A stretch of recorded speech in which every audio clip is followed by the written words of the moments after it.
Hey guys, I'm here again. As promised, for the fourth video of this week-long marathon of one video a day, I've got my very first deck profile. So yeah, these are the sleeves, obviously.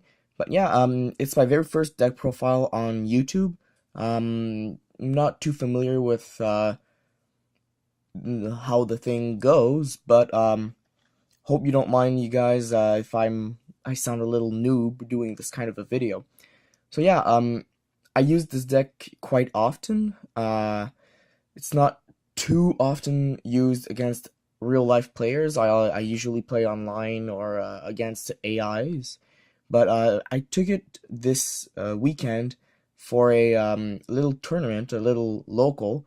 We were 7 players and I came out first.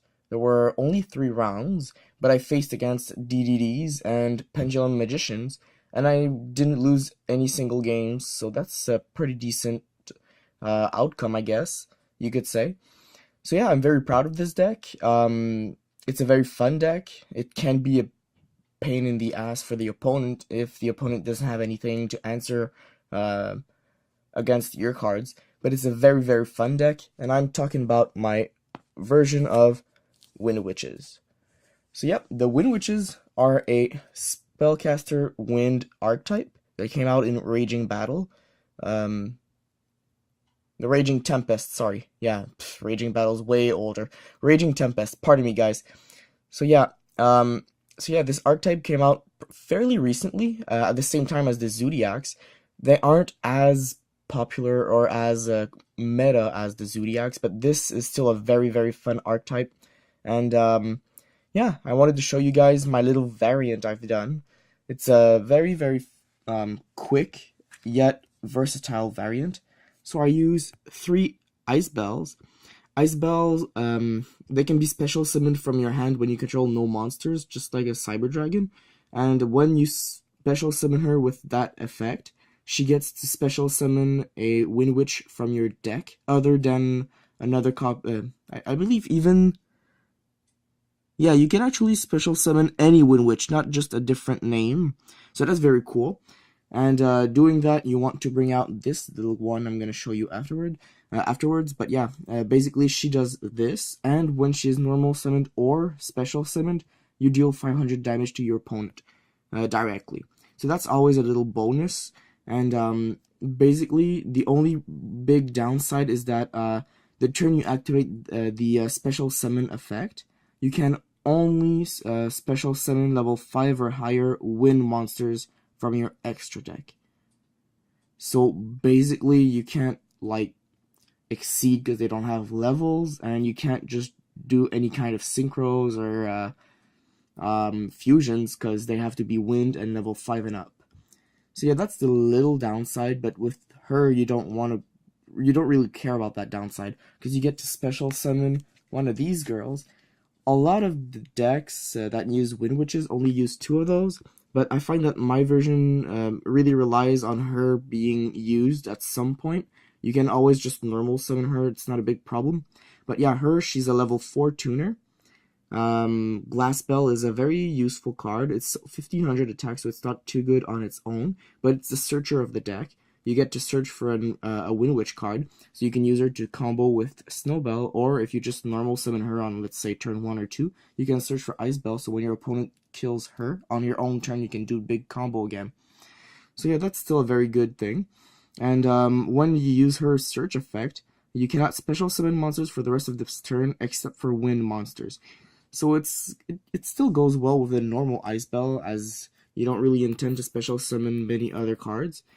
Just be careful if you do big combos to use her after the big combos, because sometimes if you want to actually use different monsters that aren't wind, you're going to be penalized by this. So yeah, she's a very good card to use, because when you special summon Ice Bell, you can search for Glass Bell and special summon her, and Glass Bell can then search for Snowbell, little level 1 tuner. The effect is that when you have 2 wind monsters or more on your field and no non-wind monsters, you can special summon Snowbell from your hand to your field. And basically, this allows you to go from the level 7 you would have done to a level 8. And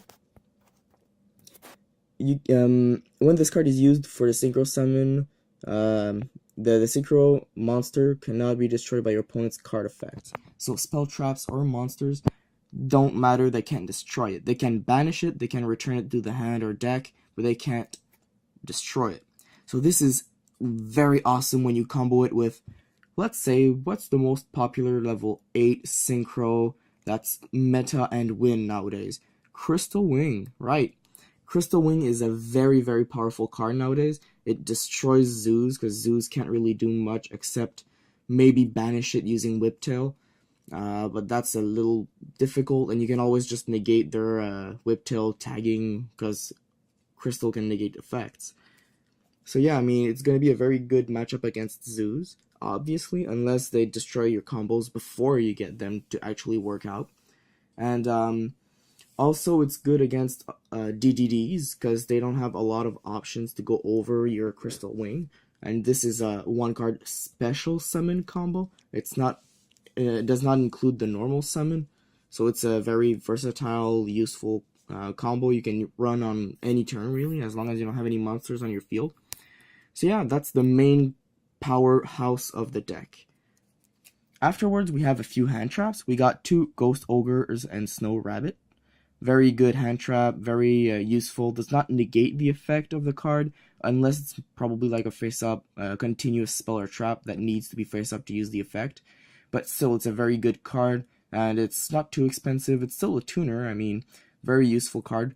And yeah, it stops a lot of combos. And one of my newest additions, Ash Blossom and Joyous Spring. I would like to play 2, but then I actually tried it out on AIs, and it not only was it too expensive for the actual worth of like adding it to the deck, but it also became a little like bricky, because if you draw 2 Ash Blossoms and no other monsters, you're gonna be pretty slow at first, because you actually need the Searchers and the Windwitches and some of the other cards in this deck. This card is more of a, when your opponent is down and he relies, or she relies on a certain search card to actually get over your cards, use Ash Blossom to secure the victory. You can also use it like when your opponent goes first and you go second and you have this in your hand and they start a crazy combo. Use it, don't hesitate. It's not the main card of the deck. The deck does not need to rely on it. It's an asset. It's not anything else than that. Just a simple asset. So I use 2 Photon Thrashers. Very simple to summon, and if you don't have Windwitch, the level 3 Ice Bell, you can always just special summon Photon Thrasher at the beginning of your turn, and then normal summon Glass Bell, search for Ice Bell, and make a level 8 synchro. It has to be wind, but you have Stardust as an option, which is a very easy synchro for the winds to do level 8, or you can make some rank 4s, because this doesn't have to have a level. This card's effect needs to be a level, but this does not. So you can make, let's say, Shidori, you can make Castel, you can make Tornado Dragon, you can make a lot of things, actually.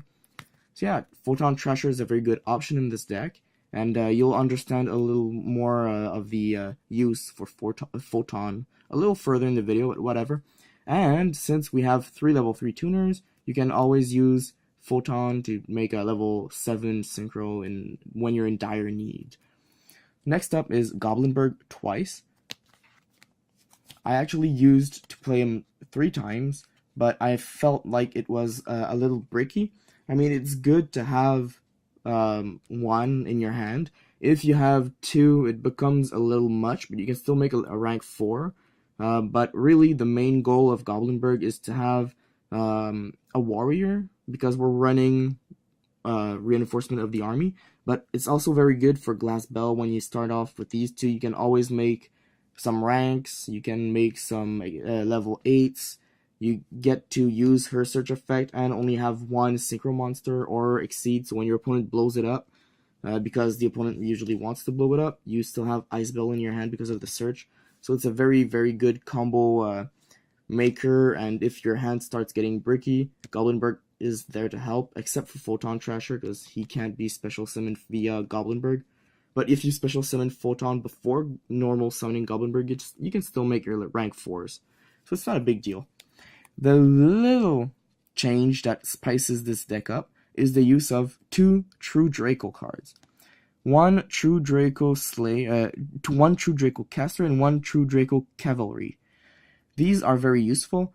Slayer can search for Cavalry, and Cavalry can special summon Slayer. And they're only 1 tribute each, so it's a very decent thing to use in this deck. Sometimes some opponents will stop you from special summoning cards, so tribute summoning with some a little over 2,000 attack each can be helpful. They can also stall, they can get rid of some of our continuous spells and traps that might fill spaces that you don't want to be filled anymore. So it's a very good duo to have. I wouldn't be against the idea of having 2 of these and 1 of these, but I'm not too sure what I would take out for this yet. Maybe the next card, but not too sure yet. The next card is Gorz, the Emissary of Darkness. Very old school, yet very good card. The only downside is that you have to have an empty field for it to actually be used appropriately. But having an empty field is not that hard with this deck. Your opponent usually will have a lot of board wipe options, and if you did start with, let's say, Glassbella and Goblindberg, and you made a level 8 synchro, and the level 8 synchro just gets ripped, you can special summon this to help you survive until your next turn.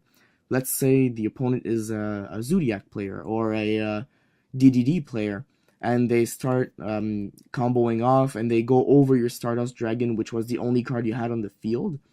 Gorz will be special summoned because of the battle damage, and you'll have Gorz and a token to protect yourself from the other monsters your opponent might have other than the one that went over your synchro. So it's a very good card to stall, but also if you go second and your opponent uses a burn deck, this card can be special summoned when your opponent burns you because you don't have any cards on your field at the moment, and you inflict the same amount of damage to your opponent. So if your opponent was trying to be a little pain in your butt, this card will save you a lot of problems, and it might discourage your opponent a bit, just a bit. Usually it won't really matter, but it actually gives you a head start. Up to the spells, we have Reinforcement of the Army, because we have 2 Goblindbergs and 2 Thrashers, and any of those 4 cards would be very good to get, so Reinforcement is always a very useful card. If Reinforcement becomes useless because you already used all 4 of the warriors, we do have cards that discard, so it's not too bad. And you can always just bluff, because, you know, bluffing is good. A little tech card that I really enjoy is Messenger of Peace. When you go first and you only have, like, let's say a synchro on the field, like whether it's Crystal Wing or Stardust Dragon or whatever, Messenger of Peace, we have it twice here. It's the magic card from the Magic Ruler era, the early 2000s. But whatever, it's a very useful card because you only pay 100 life points to keep it alive, and you only pay it at the beginning of your turn on your standby phase. It is optional. If you don't pay the 100, it just dies, I believe. This is the old school card, so it's not really written appropriately for that, but I believe that's how it works. And really, this stops any monster with 1500 attack or more to actually declare an attack. So if your opponent does end up being able to wipe out your monsters, this will stall your opponent. And we have 2 True Dracos that would be able to tribute this on your own turn to get rid of this stall card and allow you to actually come back. But also, this card is a very, very useful card when you're against any deck that spams the board, and you're not gonna have anything on your own turn afterwards. So this card can just stall the game for the cost of 100 life points every beginning of your turn. So it's not a bad deal at all. This card actually saved me a few times, and I also used it a few times to tribute summon these guys. So it actually works pretty well. And worst case scenario, these cards will get targeted pretty fast by your opponent's spell and trap destruction or removal cards. This was often twin twisted when I played online, and in real life when I played in the tournament today, Actually, my opponent used one of his Pendulum Magician things to destroy this by discarding a card. So they wasted a card by discarding, and I didn't want Messenger of Peace to be on the field anyway, so I really didn't mind he destroyed this and wasted a card. So yeah, that's a very good card to use. Obviously, we have the normal board wipe cards like Raigeki and 2 Dark Holes. You really want to use the Dark Holes in this deck. Raigeki saves you a lot of problems, but Dark Hole can also wipe your own field. So if you end up having like random stuff, like if your opponent kaijus you and you have a Ice Bell in your hand and you want to make the big Windwitch combo, Dark Hole the whole field. You don't care if you lose a kaiju. Make a Crystal Wing, come back because the opponent doesn't have any monsters anymore, and you have burned him for 1300 damage with the combo, and you have a Crystal Wing that can't be destroyed by effects. So I mean, sometimes nuking yourself is good with this deck. We have 2 Twin Twisters because spells and traps can stop everything in this deck. If you get Soul Limbed, you're done for.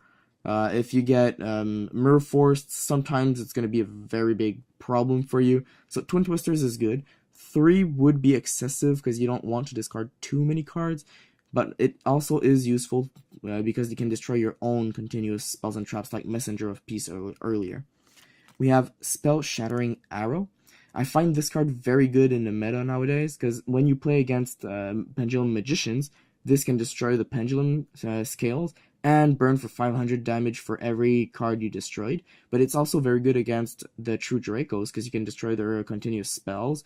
Same thing for the DDDs. You can destroy their continuous spells and everything and inflict damage. So this is a very good card against the meta. The only decks that aren't too affected by this would be Paleozoics and somewhat Zodiacs. I mean, you can destroy their barrage, but you can't really do anything because that also helps them somewhat.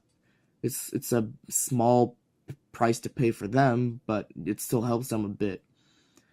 Next up, we have Upstart Goblin because you need some draw power. You got Instant Fusion, which is a very good card. We use only 2 fusions, but the 2 fusions are instant fusionable. And really, sometimes they really save your ass out there. Really good card. And then we have Book of Moon, because you never have enough Book of Moons. It's a very good card. Sometimes it stops effects. Sometimes it stops attacks. Sometimes it stops some actual summonings, like synchros or stuff like that, because the opponent can't use face down for some summonings. You can do some summonings with face down cards, but Book of Moon stops a few things, so that's always good. We have the trap cards. We have 1 Storming Mirror Force, because sometimes the opponent have monsters that you can't destroy by battle or card effect, and this will save you against those cards. This just basically returns all their attack position monsters to their hand. The only deck that might really be exceptionally good against Storming Mirror Force is like Super Heavy Samurai, but that's not meta anymore. Another deck that might be good against this card is the any deck that uses Utopia Lightning, because that card stops effects during battle. But then again, if the opponent had another monster except Lightning and that monster attacks, use Storming and Lightning returns. We have Imperial Order, which is a continuous trap card that negates all spell effects, so the opponent and yours, like your own. But you also have to pay 700 life points, and this is not optional. So this will keep on sapping your life points until you're down to under 700 life points. This is one of the reasons why this deck is very versatile, because you can negate spells and traps for a few turns, lose a couple hundred life points, and then tribute it for one of the True Dracos, so you're not too penalized. You stall your opponent, and if you have Crystal Wing, let's say on the first turn, and you have this face down, and the opponent tries to make a big combo or flip your Crystal face down with a Book of Moon or something, Chain Imperial Order, they just wasted their spell. They get stopped by like any spell they want to use. It gets stopped for the rest of that turn at least, because usually if they want to destroy it afterwards, they need to use a trap which is set or a monster effect, but Crystal Wing will stop that thing. So Imperial Order is very good.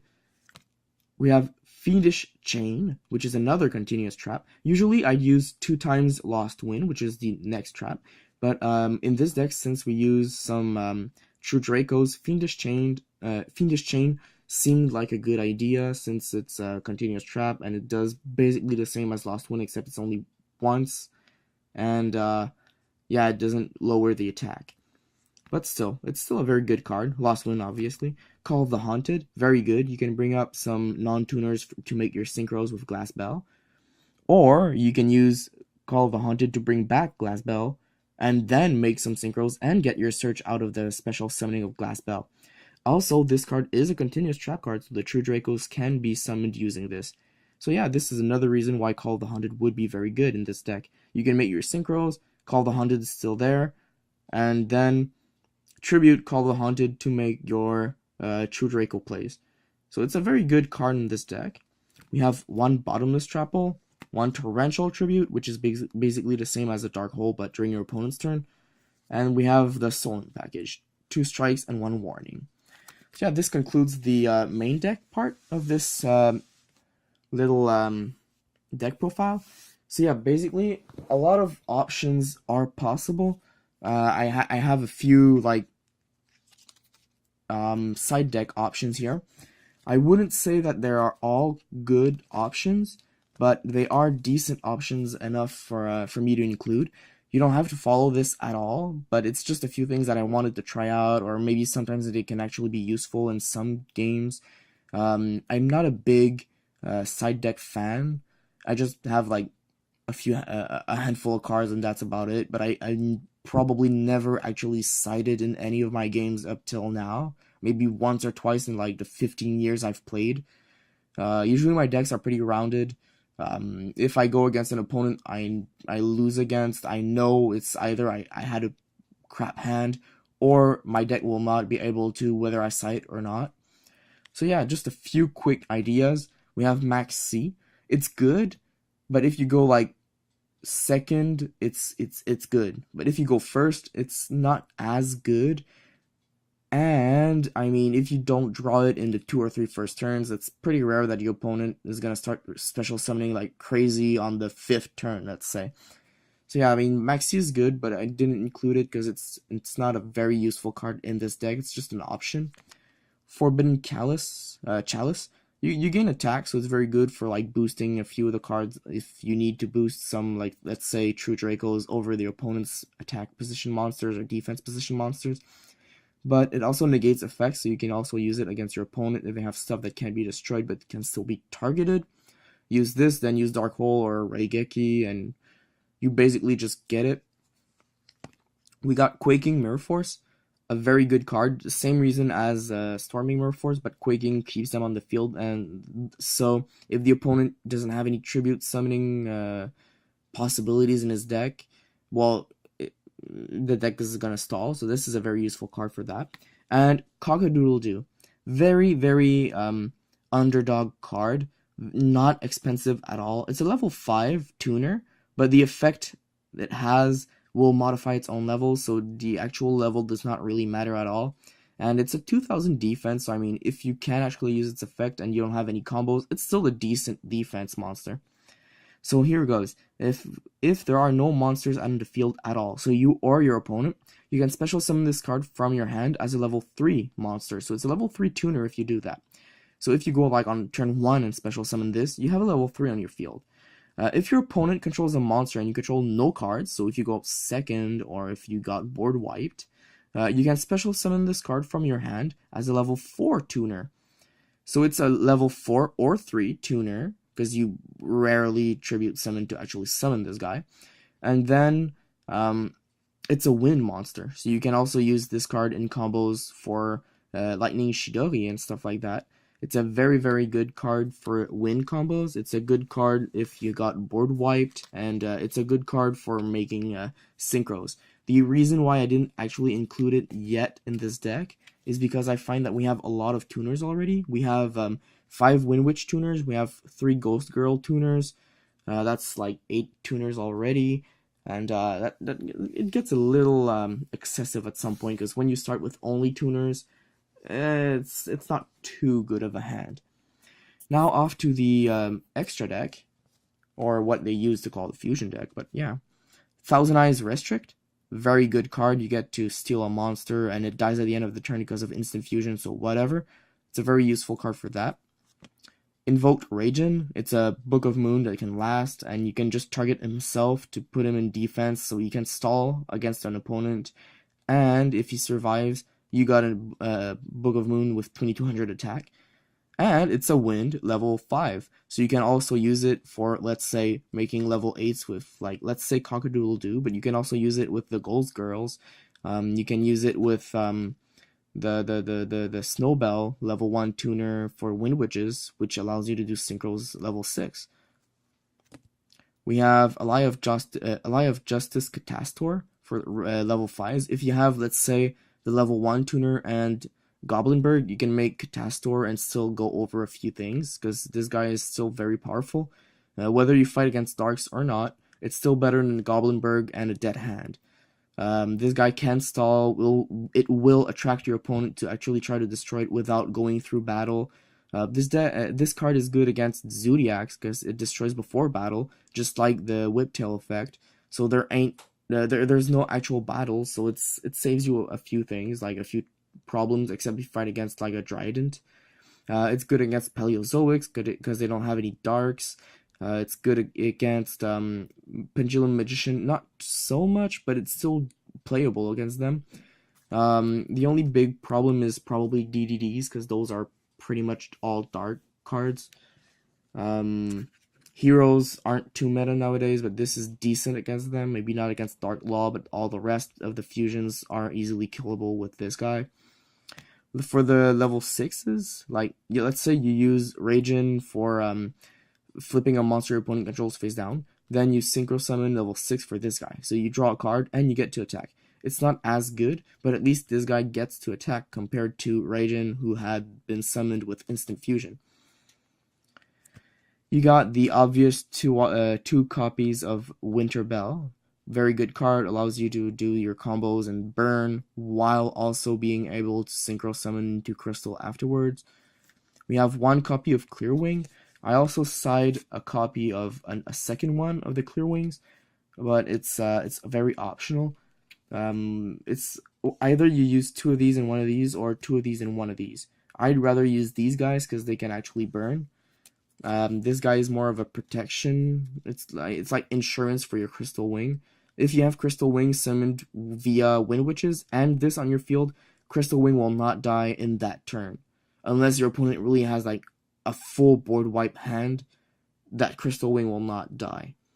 So that's a very useful card, and still a level 7 win, so you can always just summon it easily. If you have no more level 1 tuners, you can still make this with the Wind Witches. It's got 2500 attack and it can survive a bit, so it's always good.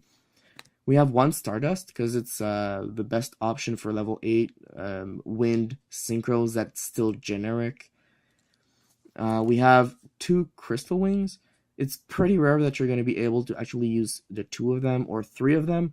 I've played mostly 1 per game. Usually when 1's on the field, the opponent has such a hard time getting rid of it that you get to deal a lot of damage while they try to get rid of it. I played a few games online where I actually summoned the 2 of them, but I rarely went over just 1. 3 would be excessive at this point. Next up is Scarlight Red Dragon Archfiend. Very good card. You can easily summon this. You don't have to search with Glass Bell. So this is very easy to summon. You just get like Photon or Goblindberg or whatever, and you get this guy. This guy can destroy your opponent's special summoned effect monsters and deal some burn damage and still attack. And it's got 3000 attack, so it's a very useful card. If you played Cock-a-doodle-doo in this deck, that's a level 4 tuner that can be used with any of the other level 4s in this deck and make this guy, which is also very useful. And there's also one of the True Dracos that's level 5, or the Raijin that's level 5, that you can use with, let's say, one of the Ghost Girls and make this card out of it. So it's a very good combo also. Now we have a few Exceeds. We have 101, which is a very decent guy to use Thrasher and Goblindberg with, or any other card, really. We have Shidori, which is good for spell and trap removal, or dealing with at least. And it allows you to use 2 level 4 wind monsters. If you ever do have like the 2 of Glass Bells on the field at the same time. There's Castel, which is the generic wind monster by excellence in rank 4s for many reasons. And Tornado Dragon, which is another optional spell trap removal. This is not as good, but it still has a lot more attack. And if you want to make a rank 4 wind on the first turn, I suggest this guy, because you can use its effect on both players' turn, and it has more attack than either of these two. So yeah, that's the extra deck, and we saw the main deck. The combos are fairly obvious. Mostly you make Crystal Wing, you burn your opponent a bit using the Windwitches. Most of the spells and traps are there to stall or to protect yourself from your opponent. The continuous spells and traps can easily be used to summon the True Dracos, and the True Dracos are there to stall, to offer some different options if you want to go offensive. And they're also pretty useful for synchro summons out of the blue your opponent will never suspect. And this deck is very good. It won first place in this build. A while ago, while Terratop was still legal, I didn't use the True Dracos, and I didn't have Ash, but I used the Speedroids, and I won 2 or 3 locals using that. I went first place in those ones too. So that was always nice. Windwitches are still very decent, no matter what the meta is. They will also still be viable once the Link format comes out, because you only need one big synchro monster at a time on the field. If you have more, props to you. You can use Call the Hunted to bring back the Windwitch level 7 synchro, and you don't really care about links at that point.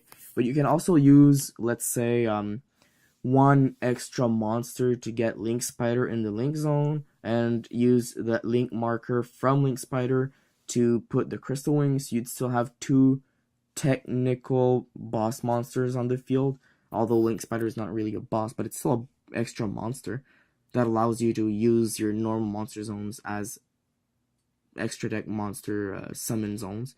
So that's always nice. This deck will be pretty decent even when the Link come out. I'm not too sure how it will fare against the burn cards like the Trickstars, but probably I will actually try to include Trickstars in this deck, because Trickstars and Windwitches work very well together. Trickstars don't need to be special summoned too often, and they search themselves out between themselves, so it's a very good search option, which would replace the need for the reinforcement of the army and such cards. And also it does some burn damage, which is very nice, just like the Windwitches do. The Windwitches stop special summoning that from non-wind monsters.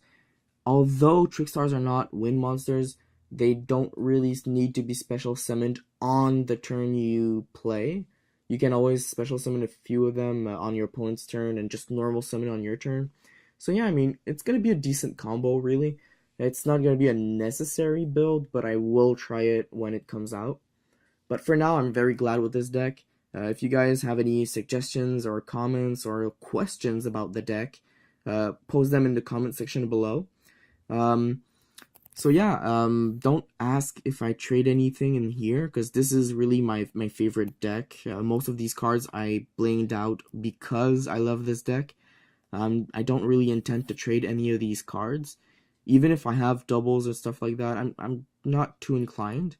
But I will gladly talk about how to get some of these, or if they're worth getting or not for your own deck, and stuff like that. If you want to talk strategy, I have a lot of experience with this deck. I played multiple hours online, like a lot of hours. Been playing Windwitches since they came out in quite a few months ago, actually. Ask away. We're still doing the 1 week marathon of videos. We have 1 video per day during the week, and honestly, it's going well. It's going pretty well. 4 videos in 4 days, very good. And I'm glad I actually got a few subscribers, more than I used to before this challenge. And I'm really glad, because this also means that you guys will be probably getting an actual giveaway out of this.